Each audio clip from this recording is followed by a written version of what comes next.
एकदम ओल्ड, थोड़ी पुरानी, थोड़ी सी गंदी सिटी का वाइब आ रहा है यहाँ पे इस पर्टिकुलर एरिया में। ऑब्वियसली कुछ एरियाज़ कम साफ़ होते हैं, कुछ ज़्यादा साफ़ होते हैं, बट एकदम डिफरेंट सा फील है यहाँ पे बाकी स्विट्ज़रलैंड जो मैंने देखा उसके हिसाब से।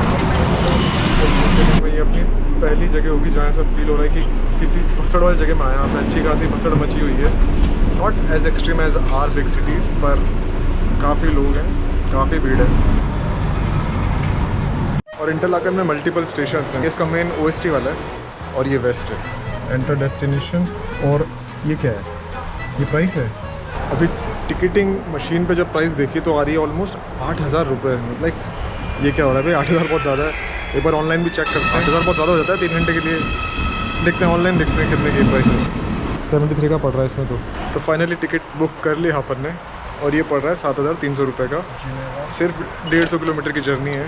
एक्सपेंसिव है स्विट्ज़रलैंड की ट्रेन्स।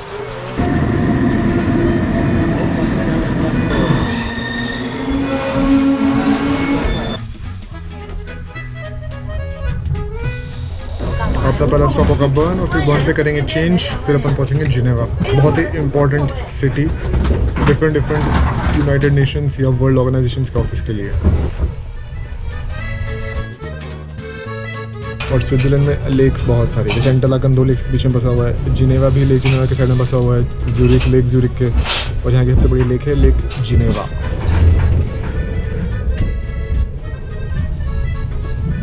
इंटरलाकन की सेकंड लेक जो है लेक थन, वो है। और सामने वाला एरिया जो है यहाँ पे वो रेस्टोरेंट वाला एरिया, अगर खाना किसी को खाना है तो। और जो रिवर इंटरलाकन में चल रही थी आरे रिवर, वो रिवर यहाँ पे भी क्रॉस करती हुई जा रही है। वो रिवर राइन रिवर में मिलती है जो कि लॉन्गेस्ट रिवर है यूरोप की। यहाँ पे लिखा हुआ है बैनहॉफ पार्किंग। स्विस जर्मन लैंग्वेज में बैनहॉफ का मतलब है स्टेशन। ये है रेलवे बैनहॉफ।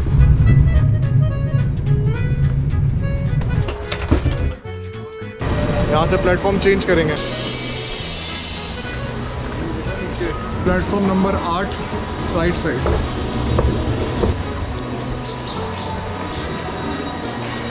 यही ट्रेन है जो सामने आई है।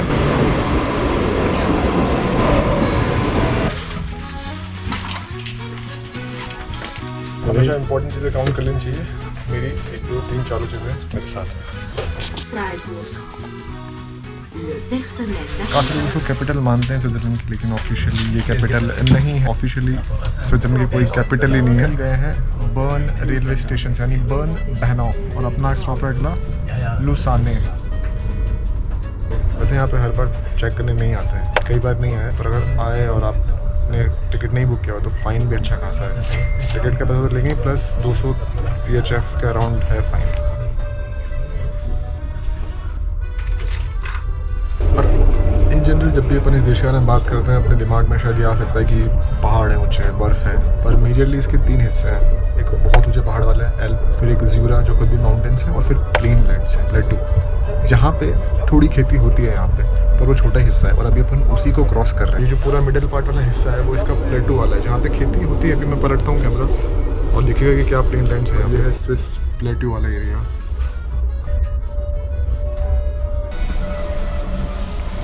और स्विट्ज़रलैंड की सबसे बड़ी लेक जिनेवा अब यहाँ से दिखना शुरू हो गई है।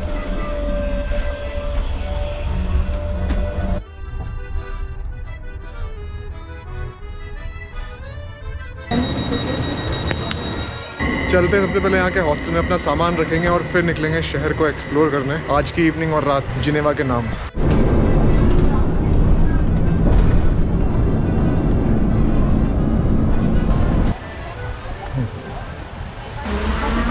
और सामने ही अपना हॉस्टल मैनेजर। और इस हॉस्टल का चेक इन है 3 PM पे। जब भी बुक करें हॉस्टल या होटल, अपना चेक इन टाइम भी देख लें। इन्होंने बोला अभी 2 बज रही दोपहर की, तो 1 घंटे बाद आओ। बैग रख दिया अंदर। और अच्छी बात ये है कि इन्होंने ट्रांसपोर्टेशन पास दे दिया है, तो जिनेवा में भी लोकल ट्रांसपोर्ट अपना पूरा फ्री हो जाएगा। ये एक अच्छी बात है। यूरोप के कई शहरों में कई सारे अच्छे या बड़ी चेन वाले हॉस्टल्स देते हैं फ्री लोकल ट्रांसपोर्ट के पास। हॉस्टल के जस्ट पास में एक काफ़ी सारी खाने के आउटलेट्स है। 1 घंटा है अपने पास चेक इन के लिए। तो एक क्रैप ऑर्डर किया है जो कि 6 CHF का है, यानी 600 रुपये का। और ये मैदा की लेयर के ऊपर न्यूटेला और थोड़ी सी शक्कर डाल दी तो चलो ताकत तो मिल ही जाएगी। इस हॉस्टल के रूम्स तो अच्छे हैं। आज अभी वीकडे की इवनिंग है, थर्सडे आज, और जितना मैंने देखा है पिछले कुछ देर में यहाँ पे पब्लिक ट्रांसपोर्ट की बसों में काफ़ी भीड़ है। मतलब काफ़ी भीड़ नहीं है पर लोग बैठे हुए हैं sufficient. It's in a way kind of full.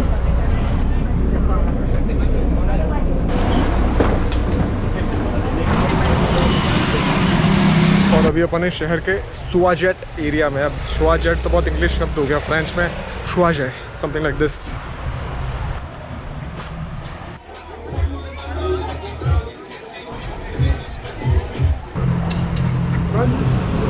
एकदम ओल्ड, थोड़ी पुरानी, थोड़ी सी गंदी सिटी का वाइब आ रहा है यहाँ पे इस पर्टिकुलर एरिया में। ऑब्वियसली कुछ एरियाज कम साफ़ होते हैं, कुछ ज़्यादा साफ़ होते हैं, बट एकदम डिफरेंट सा फील है यहाँ पे बाकी स्विट्ज़रलैंड जो मैंने देखा उसके हिसाब से।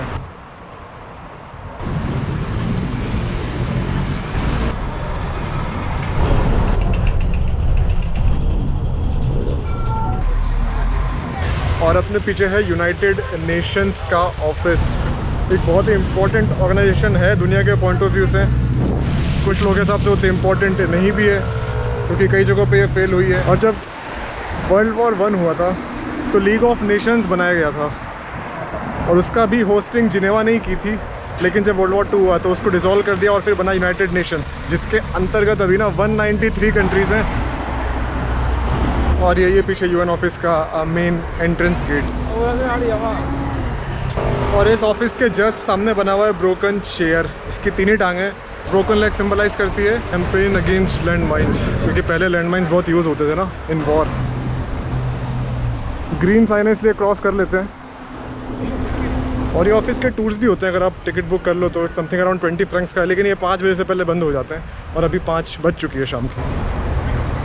और हर साइन बोर्ड पे फ्रांस में चीज़ें लिखी हुई है, फ्रेंच में, क्योंकि ये French speaking part of Switzerland है। स्विट्ज़रलैंड में 2 मेन लैंग्वेजेस है ना, एक है जर्मन, 65% लोग जर्मन बोलते हैं, लेकिन जो वेस्ट स्विट्ज़रलैंड है वहाँ पे लोग फ्रेंच लैंग्वेज बोलते हैं और ये वेस्ट में ही आता है। इस शहर में स्विट्ज़रलैंड के बाकी शहरों से ट्रैफिक थोड़ा ज़्यादा दिख रहा है मुझे। यहाँ पे आए तब भी बहुत बार गाड़ी रुक रही थी, ट्रैफिक सिग्नल्स बहुत सारे, तो यानी पॉपुलेशन तो है यहाँ की, क्योंकि सिर्फ 15 स्क्वायर किलोमीटर का एरिया है, यानी 4 बाय 4 किलोमीटर में यहाँ पे 2 लाख लोग रहते हैं। पूरा सबर्ब का भी एरिया जोड़ लिया जाए तो 1 मिलियन पॉपुलेशन यानी 10 लाख, जो कि अच्छी खासी होती है इन सब देशों के पॉइंट ऑफ व्यू। स्विट्ज़रलैंड में ये अपनी पहली जगह होगी जहाँ सब फील हो रहा है कि किसी भसड़ वाली जगह में आया। यहाँ पे अच्छी खासी भसड़ मची हुई है, not as extreme as are big cities, पर काफ़ी लोग हैं, काफ़ी भीड़ है। अभी अपन इस शहर के बहुत ही मेन सेंट्रल पार्ट में आ गए हैं। यहीं पर साइड में ओल्ड टाउन है और सामने से ट्रैम क्रॉस कर रही है। ट्रैम्स का सिस्टम बहुत अच्छा है यूरोपियन सिटीज़ में, स्विट्ज़रलैंड में तो।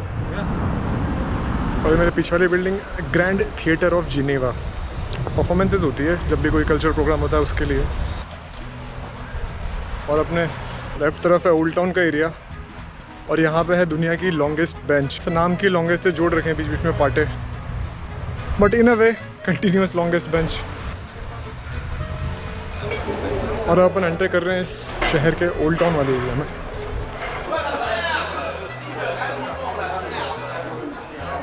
और यहाँ की हर स्टेट के अपने झंडे होते हैं, तो ये स्विट्ज़रलैंड का झंडा है, ये यूएन का, और ये झंडा है जिनेवा स्टेट का। जिनेवा अपने आप में एक डिफरेंट स्टेट है, यहाँ पे स्टेट नहीं, यहाँ पे कैंटन वर्ड यूज़ करते हैं, तो इट्स अ डिफरेंट स्टेट है। तो प्रोटेस्टेंट का बहुत फेमस लीडर है जॉन कैल्विन करके, और उस समय पे चर्च उसने अडॉप्ट किया था जन अपना सेकेंडरी होम, तो इसलिए चर्च बहुत इंपॉर्टेंट है उन क्रिश्चियंस के लिए जो कैथोलिक नहीं प्रोटेस्टेंट। इसकी सामने की एंट्री है, सुना है अंदर से बड़ा अच्छा है, अभी तो क्लोज्ड है। अभी ये चर्च थोड़ा, इसका जो मेन एरिया है वो अंडर कंस्ट्रक्शन चल रहा है। और यहाँ पे हर जगह गली गली में आपको दिखेगा ये रियू लिखा हुआ, RUE जहाँ लिखा हुआ रियू का मतलब है, और फ्रेंच में कुछ और शब्द जैसे बॉन्जोर या फिर मेर्सी मतलब थैंक यू, बॉन्जोर मतलब हाय। और यहाँ गलियों में वॉक करने में बड़ा मज़ा आ रहा है, एकदम ओल्ड चार्मिंग स्ट्रीट्स।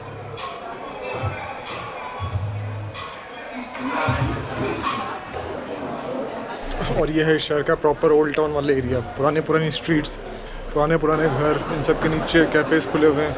अगर आप रोड भी देखो तो इस टाइप के पत्थर हैं, जो कि पुरानी स्ट्रीट बनाने में काम आते थे आज से बहुत सालों पहले। फाइनली ओल्ड टाउन में अपनी वॉक होती है पूरी ख़त्म। अब हम फिर से आ गए new modern part of city में। इसमें चलते हैं अब आगे की तरफ।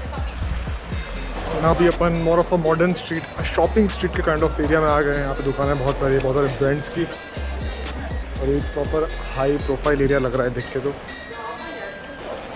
अब इतने घंटे इस शहर में घूमने के बाद इसकी वाइब मेरे लिए चेंज हो गई है। पहले लग रहा था कि बहुत भसड़ वाला शहर है, कुछ खास नहीं है, वो भी एक हिस्सा है, और उसके बाद जो भी हिस्सा देखा ओल्ड टाउन या ये वाला, ये बहुत खूबसूरत है। तो मिक्स ऑफ बोथ है। ओवरऑल ऑब्वियसली जिनेवा बहुत फेमस सिटी तो है ही, one of the most liveable city भी है। तो बड़ा मज़ा आ रहा है अभी यहाँ पे।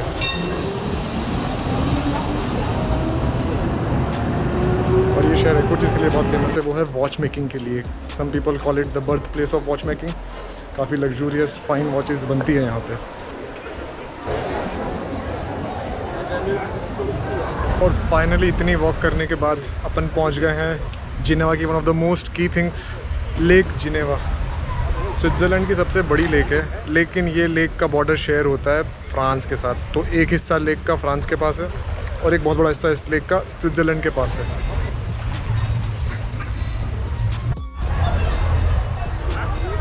जब स्विट्ज़रलैंड बन रहा था तो फ्रांस और स्विट्ज़रलैंड के बीच में कशमकश थी कि जिनेवा किसके पास जाएगा। स्विट्ज़रलैंड ने बड़ा जोर लगाया कि भाई जिनेवा तो हमें ही चाहिए। तो है फ्रेंच स्पीकिंग बट है स्विट्ज़रलैंड में, तो ये उसी को सिग्निफाई करता है। जब जिनेवा स्विट्ज़रलैंड में मर्ज हुआ तो उस खुशी में ये मॉन्यूमेंट बनाया गया यहाँ पे 1850s के अराउंड।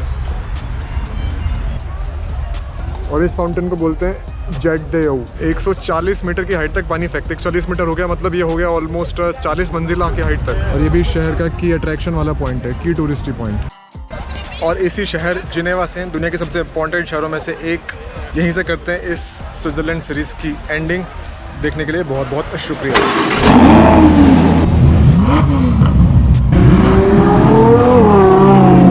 स्वागत है दुनिया के सबसे अमीर देशों में से एक ऐसा देश जहां की एवरेज इनकम पर महीने की हर इंसान की है तकरीबन 15 लाख रुपए, यानी पूरे साल की ऑलमोस्ट 2 करोड़।